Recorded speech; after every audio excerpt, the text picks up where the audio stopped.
Hey guys, today I'm going to be canning up some chickpeas, so I thought I'd share that with you.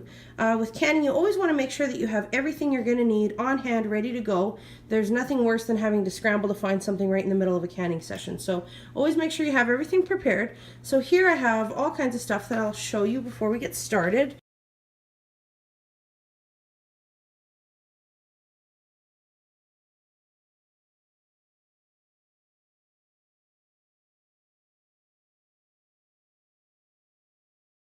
So here I have a great big pot of a bunch of chickpeas. They're going to boil for 30 minutes.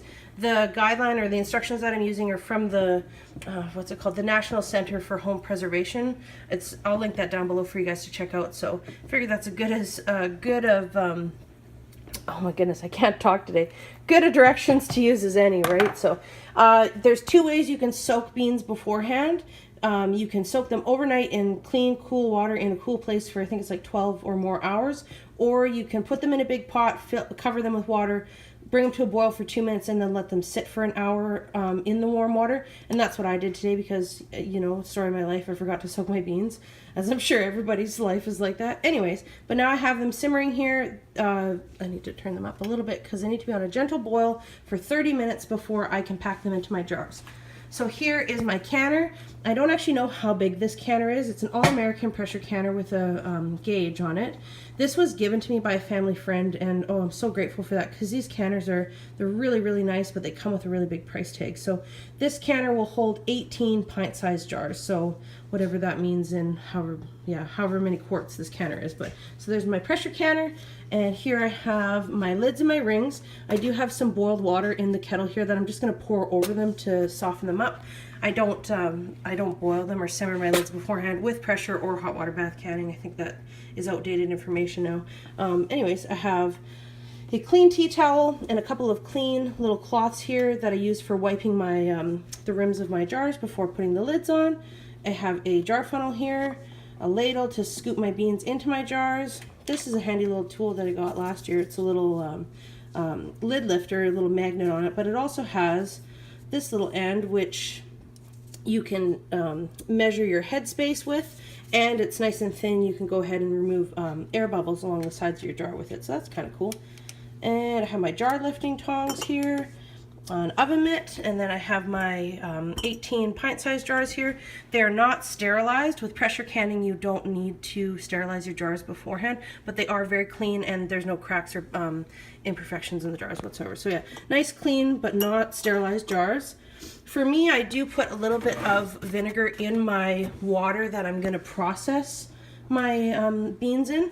We have very hard water where we live, so that helps keep my jars nice and clean when they come out, so there's no mineral buildup on them. As well as I'm always worried that there's going to be mineral buildup in the vent on the lid of my canner, so I think this helps keep it nice and clean. So this, I'm not going to use salt. I don't use salt in my beans for the most part. Some years I do, some years I don't. I don't find it makes a difference for me, at least because I cook with salt and yeah. Anyways, but if you want to add salt, I think it's a half of a teaspoon per pint and a full teaspoon per quart size jar. If you are going to add salt, make sure it's not no additives, pickling salt, because it'll table salt will discolor the water. So this is just for demonstration purposes. This is what I have cooking and what I've soaked. Most of this, not all of it obviously, because over here you'll see this is my leftovers, way too much, but I'm planning to do a second batch today. So yeah, so that's everything. I'm going to set my camera up at a little better angle so I can have both hands free, and let's get started. Alright, so I changed my layout a little bit. As you can see, I have a nice little assembly line kind of thing going on here. My chickpeas are cooked. They boiled for 30 minutes here in their cooking liquid. I have my jars and my rings. Like I said, my canner holds 18 pint-sized jars on 2 different levels, so I have 9 that I'll work with at a time. And in my canner here, I put about an inch and a half of warm water. I'll adjust that as needed once I get my jars in it. And I'll add my vinegar then as well. But I do have this element on low just to get things warming up a bit, because you don't want to ever have too much temperature shock with anything in canning. With this, as you can see, I have a flat top stove. I've been pressure canning for, I think this is my 4th year pressure canning. I've been hot water bath canning for a few years before that. I've never had an issue with a flat top stove. This is my second flat top stove that I've used for canning. So I guess use your own discretion. Lots of people, there's really conflicting information out there about that. But I do it, I use it, never had a problem. So anyways, yeah, I'm going to go ahead and get started. Clean hands, clean instruments, everything like that. So my jar funnel here in my nice clean jar. And I'm going to fill them and then top it off with the cooking liquid the instructions called for. As you can see, about 1 inch of headspace, which I'm going to leave. And I'll probably come back and put some liquid in those just because I need to get some of the beans out of this pot first before I can really easily scoop out the liquid. So, excuse me. Before I soaked these, or before I did the quick soak method, I did sift through my beans best I could and got rid of any dark ones or blemished ones or any ones that looked kind of funny. Gotta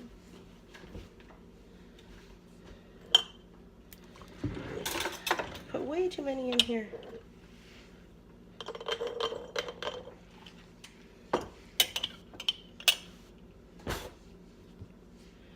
So yeah, I'm gonna do this fun part, and then I'll come back once I've got all my jars filled. Okay guys, I have a confession. My canner doesn't hold 18 pint-sized jars. It only holds 16. I have no idea why I thought it held 9 per rack. So anyways, here I have my second set of 8 jars. One's already done because I thought it would fit on the bottom. But anyways, I'm going to show you how I prep these to go into the canner after they've been filled. So I have them filled with the chickpeas and the cooking liquid here. I guess I'll show you in this jar. Sorry, it's kind of, again, hard angle because it's a small kitchen. And then before you put your lids on, you always want to make sure that you remove air bubbles best you can. With this, they're pretty, they have quite a bit of space in there and there's quite a bit of liquid, so air bubbles aren't a huge issue there, but yeah, always want to make sure you get rid of air bubbles so that you don't crack your jars when they're in the can or anything like that. So you go ahead and do that. Always make sure to adjust your water levels afterwards. Sometimes if you have a ton of air bubbles, you will lose a lot of your liquid level, right? So you want to top up your liquid if you need to afterwards. Quick little that, there you go. Clean teaspoon, for these at least I do, just to make sure. And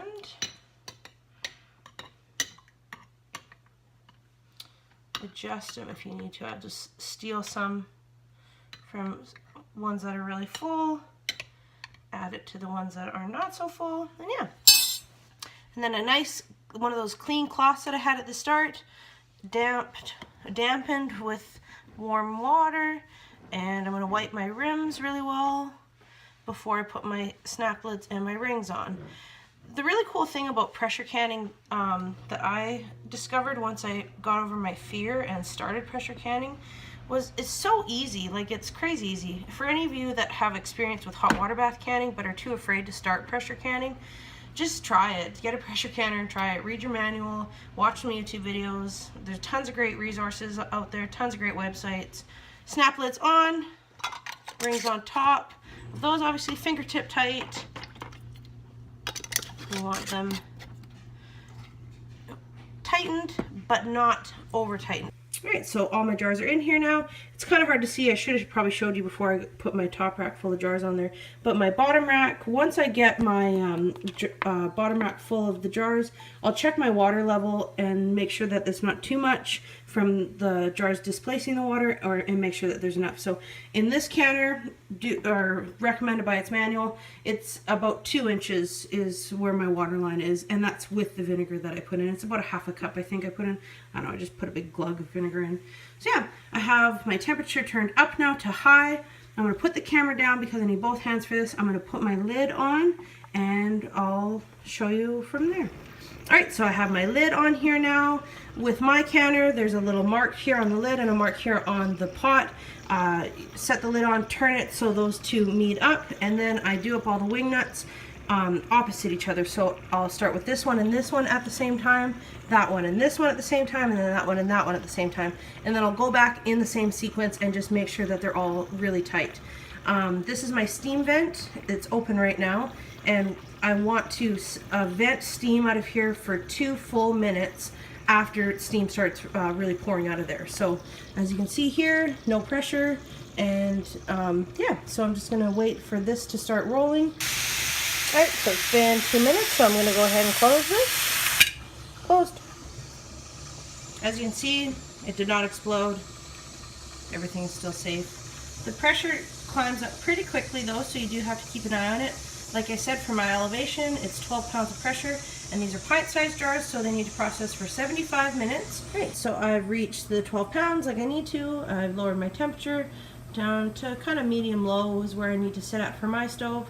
But like I said, once you try your canner and your stove a few different times, you'll have a better idea of what kind of temperature you need to set it at to maintain the kind of pressure that you need to be canning at. Alright, so my timer just went off and I pushed the canner back onto the stove off the heat as best as I could. That's the only thing about electric ranges, it takes a while for them to cool down, which sucks, but oh well. As you can see, I'm already starting to lose some pressure, which is nice. Once my pressure gauge is all the way back down to 0 and it's cooled down, not completely, but cooled down enough to let the pressure drop all the way back down, I will open it up. I'll check back in with you and I'll show you how I do that, but you do not want to touch it or bump it or do anything with the canner until the pressure's dropped all the way back down.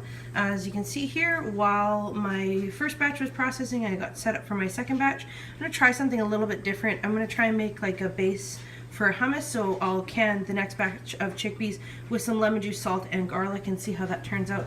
Okay guys, my pressure is all the way down to 0, and I'm gonna go ahead and open my vent and take the lid off so you can have a look. Ta-da! A little bit of steam. Now, same way that I put the lid on, I'm going to take it off, so opposite sides, nice and slowly. There's no danger here, but you just want to be careful because there's going to be some steam, obviously, so open it away from you and yeah, don't want to hurt yourself.